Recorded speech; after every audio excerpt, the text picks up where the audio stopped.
Bilan de la journée du lundi 14 octobre. Donc là, il y avait juste des faits speech, calendrier économique, pas grand-chose de la semaine, earning, pas de earning, mais juste voilà, le lendemain, pas mal de earning de banques et de grosses entreprises. Donc, oui, rappel, comme je n'arrive toujours pas à retrouver mon trading, quand je commence à me focaliser sur le SLTP, j'essaie de deviner le marché, il faut revenir au système. Être très concentré pour détecter, trader correctement les moments ou les journées directionnelles, je dirais même les phases d'euphorie en fait, c'est important de les détecter assez tôt.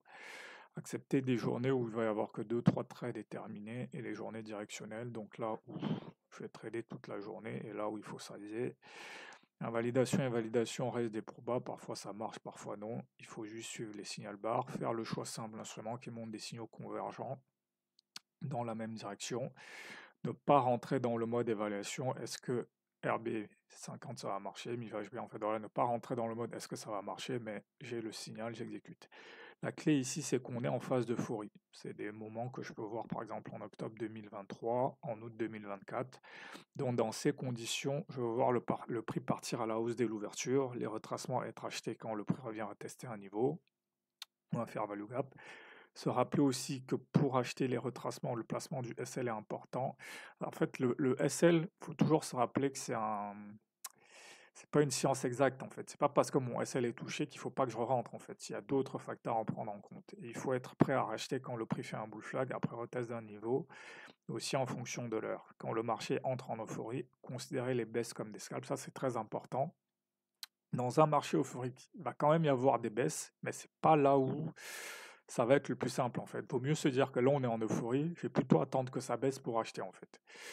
Et voilà, considérer les baisses comme des scalps ou alors des deep buy en fait. C'est ça l'idée. Donc ici, voilà, il y a un trap en gros, c'est j'ignore l'euphorie hausse et je ne considère pas les baisses comme des dips et je suis pas prêt à acheter sur, voilà, j'aurais dû être prêt à acheter sur les bull flags en fait, c'est ça. Donc ici, voilà, ici, 14h30, voilà, on est déjà au-dessus de AJP. Donc ça, typiquement. Donc ici, dans ces conditions, euphorie, pourquoi? Là, on est sur mi-VHB, on est sur mi-VHB, donc ça fait plus... Parce que on est au-dessus des mi-VHB depuis plus de 3 jours, on est en euphorie. Donc je peux acheter ici, voilà, dès l'open. Je peux rajouter ici pareil. Ici, pause. Voilà. Ici, c'est pas déraisonnable d'acheter. Voilà, il y a respect de faire value gap, donc je peux racheter. Pareil ici, sur le Nasdaq, je peux acheter, respect faire value gap, pas de problème.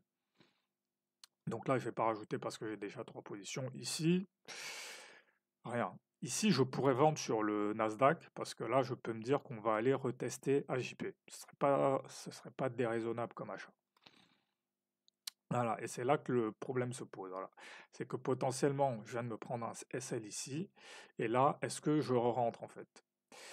Je dois re-rentrer ici parce que ça reste quand même un respect de faire le gap, et je peux voir que ici la hausse continue, ici il y a aussi un rebond. Mais je pense que ce serait pas évident, mais c'est ce qu'il faut faire en fait, parce qu'en réalité, ce que j'aurais dû faire, c'est que mon SL aurait dû être placé sous cette bougie ou sous ce fair value gap en fait. Et donc quand je place mon SL sous cette bougie, j'augmente la taille de ma position, mais elle est beaucoup plus risquée en fait. C'est, après, ça revient juste, une fois de plus, accepter de se prendre des SL et faire du réentrée. Mais je pense que là, j'aurais commencé à me poser la question, est-ce que le mouvement va continuer ou pas? Mais on est en phase d'euphorie, ça, voilà, ça aussi c'est important, c'est une des erreurs que j'ai faites, que je fais souvent, c'est de ne pas tenir ma grille en fait. La grille ici, c'est euphorie, donc qui dit euphorie, c'est je vais privilégier une lecture à la hausse en fait. Donc c'est pour ça que ici je peux continuer à acheter, voilà, je peux continuer à acheter ici. Et là, on repart, voilà, deuxième bull flag. Il y a encore, je pense qu'il y a encore un fair value gap ici. Et donc voilà, là je peux racheter. Pourquoi? Voilà, pourquoi ici? C'est un peu la même chose qu'ici. Pourquoi sur ces moments-ci, les baisses, je vais les acheter en priorité parce que j'ai cette lecture qu'on est dans un marché euphorique en fait. Et ça, c'est vraiment fondamental. C'est le contexte, ce contexte dans lequel on est qui fait que habituellement ici, j'aurais essayé de vendre pour un réversal. Pareil ici, Mais même si je vends pour un reversal, mais maintenant je suis quand même prêt à racheter quand ça repart à la hausse. Voilà. Parce que je peux voir que là, le seul reversal qui a à peu près marché, c'est celui-là, et il y avait vraiment une mauvaise nouvelle. Mais sinon, voilà, depuis quasiment une semaine, voilà, soit on part clairement à la baisse, soit d'une façon ou d'une autre, on finit à la hausse en fait. Donc voilà, c'est ce contexte-là qui fait que bah ici, je vais être acheteur sur le moindre dip en fait, sur le moindre bull flag. Donc voilà, après bon là, c'est pas la peine de faire toute la semaine, je vais juste faire le FTSE et le DAX. Donc voilà, ici, à l'open, on s'est monté ici à JP et ça aurait décollé après, donc pas vraiment grand chose à faire là-dessus.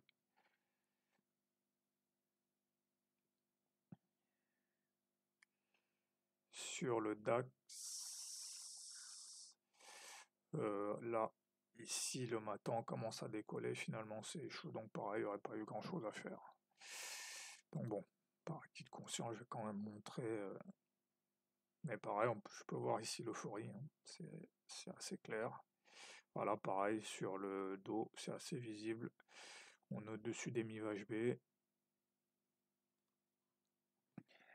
Et le dos, il est encore plus euphorique que les autres, parce que lui, il a vraiment eu un retracement très faible. Et là, le Nasdaq, pareil. Donc voilà pour cette journée.